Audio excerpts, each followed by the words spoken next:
Hello मेरे प्यारे दोस्तों, आपका हमारे चैनल कुछ तो खास है में बहुत बहुत स्वागत है।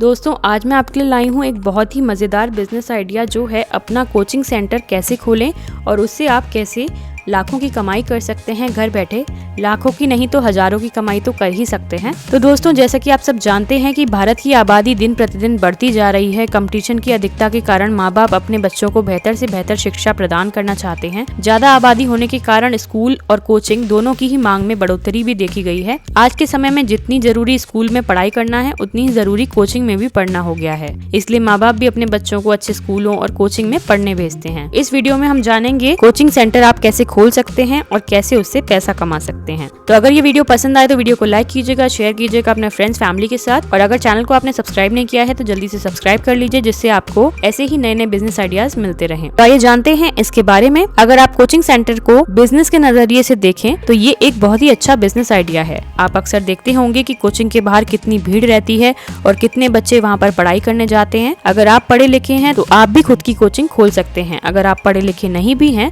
तब भी आप अपनी कोचिंग इंस्टीट्यूट खोल सकते हैं और पैसे कमा सकते हैं। तो आज की इस वीडियो में हम आपको कोचिंग इंस्टीट्यूट से जुड़ी सारी जानकारी देने की कोशिश करेंगे।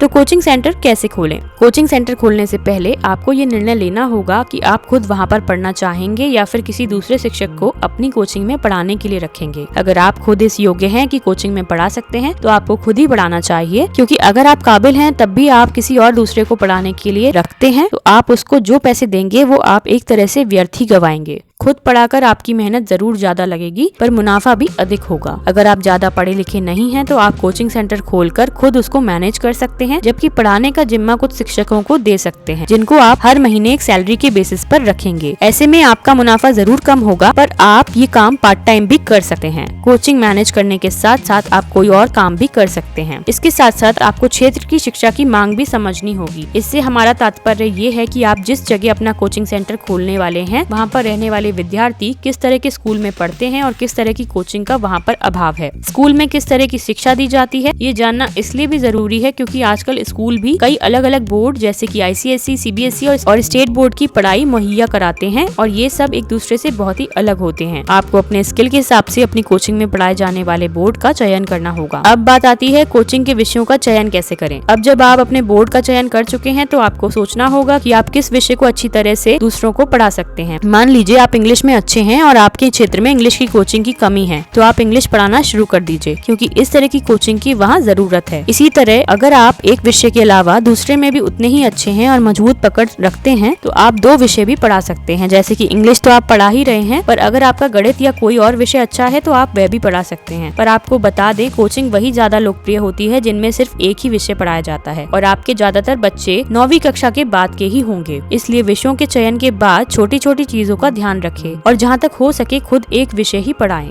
दूसरे विषय के छात्रों को भी अगर आप अपनी कोचिंग में पढ़ाना चाहते हैं तो उसके लिए शिक्षक रख लें जो उस विषय में अच्छा हो।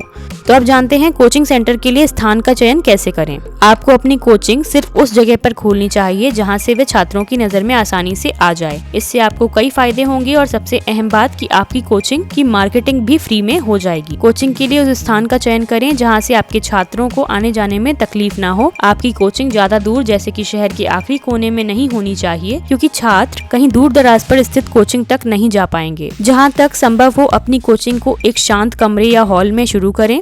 अगर आपके पास ऐसी जगह है तब तो ठीक है, नहीं तो आप किराए पर लेकर भी शुरू कर सकते हैं। तो कोचिंग सेंटर के लिए क्या क्या सामान खरीदें? कमरा मिलने तक तो आपका सिर्फ 25% की काम पूरा हुआ है। कमरे या हॉल में आपको पढ़ाने के लिए कई और महत्वपूर्ण चीजों की जरूरत पड़ेगी। इसके अलावा छात्रों के बैठने का भी इंतजाम करना होगा। इतना ही नहीं, बल्कि आप जिस विषय को भी पढ़ाने वाले हैं उस विषय से जुड़ी सभी सामग्री जैसे कि किताबें, पुराने पेपर्स आदि को भी अपनी कोचिंग में रखना होगा। गर्मी के मौसम में छात्रों के लिए पंखा या कूलर का भी इंतजाम करना होगा, क्योंकि गर्मी में पढ़ाई बहुत ही कठिन होती है। ऐसे में छात्र अपना 100% नहीं दे पाते और पूरा ध्यान भी आपके बताए हुए टॉपिक्स पर नहीं लगा पाते। इसलिए कूलर या पंखा बहुत ही आवश्यक है। अब जानते हैं कोचिंग सेंटर की फीस क्या रखें। अलग अलग जगहों पर कोचिंग की फीस अलग अलग होती है। अब आप नई कोचिंग शुरू कर रहे हैं तो शुरू में उसकी फीस आपको कम ही रखनी चाहिए, क्योंकि कम फीस में अगर अच्छी शिक्षा दी जाए तो कोचिंग अपने आप ही चल निकलेगी। आसपास की कोचिंग के हिसाब से अपनी फीस तय करें। आप 300 से 500 रुपए महीना तक फीस रख सकते हैं। बाकी एक बार आसपास की कोचिंग सेंटर में जरूर पता कर लें। अब जानते हैं कोचिंग सेंटर का रजिस्ट्रेशन कैसे कराएं। अगर आप अपने आप को किसी भी तरह के झंझट से बचाना चाहते हैं तो आपको अपने कोचिंग सेंटर का रजिस्ट्रेशन करवाना होगा। अलग अलग राज्यों में ये प्रक्रिया अलग अलग प्रकार से पूरी की जाती है। कोचिंग का रजिस्ट्रेशन इसलिए भी जरूरी है क्योंकि ये बिजनेस के अंतर्गत आता है और आपको इससे हुई कमाई से टैक्स भी भरना होगा। ज्यादातर coaching shops and establishments act के अंतर्गत रजिस्टर की जाती है।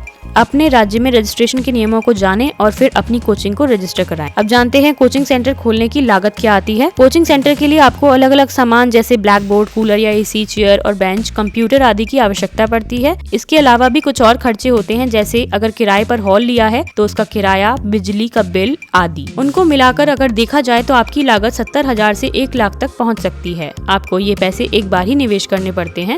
इसके बाद तो आप कमाते हैं और कोचिंग में लगाते जाते हैं। अब कोचिंग सेंटर से मुनाफा कितना होगा वो भी जान लेते हैं। अगर आपके पास 10 विद्यार्थी भी हैं तब भी आप उनसे अगर 500 रुपए लेते हैं तो आप महीने के 5,000 रुपए बड़े आराम से कमा लेंगे। दिन में आप आराम से 5 से 6 बैच पढ़ा सकते हैं और महीने के 20 से 30,000 रुपए भी कमा लेंगे। अगर आप अच्छा पढ़ाते हैं तो आपकी ये कमाई आगे जाकर बढ़ेगी ही, क्योंकि जैसे जैसे आपके छात्र आगे जाते जाएंगे वो दूसरे छात्रों को भी आप पर पढ़ने की सलाह देंगे। अच्छे शिक्षक को मार्केटिंग की जरूरत नहीं पड़ती, बस आप बेहतर पढ़ाते जाएं, छात्र खुद आपके पास आएंगे। तो दोस्तों आज हमने जाना इस वीडियो में कि आप अपना कोचिंग सेंटर कैसे शुरू कर सकते हैं और कैसे उससे बहुत ही अच्छा मुनाफा कमा सकते हैं। घर बैठे भी आप कोचिंग सेंटर शुरू कर सकते हैं इनिशियल लेवल पर और बाद में आप उसको बढ़ा सकते हैं, यानी कि हॉल लेकर आप उसको अलग से बढ़ा सकते हैं, एक्सटेंड कर सकते हैं। तो उम्मीद करती हूँ ये वीडियो आपको पसंद आई होगी और आपके लिए हेल्पफुल होगी। अगर ये वीडियो पसंद आई है तो वीडियो को लाइक कर दीजिएगा, शेयर कर दीजिएगा। मैं आपसे फिर मिलती हूँ एक नए बिजनेस आइडिया के साथ। तब तक के लिए bye bye, take care and thank you for watching.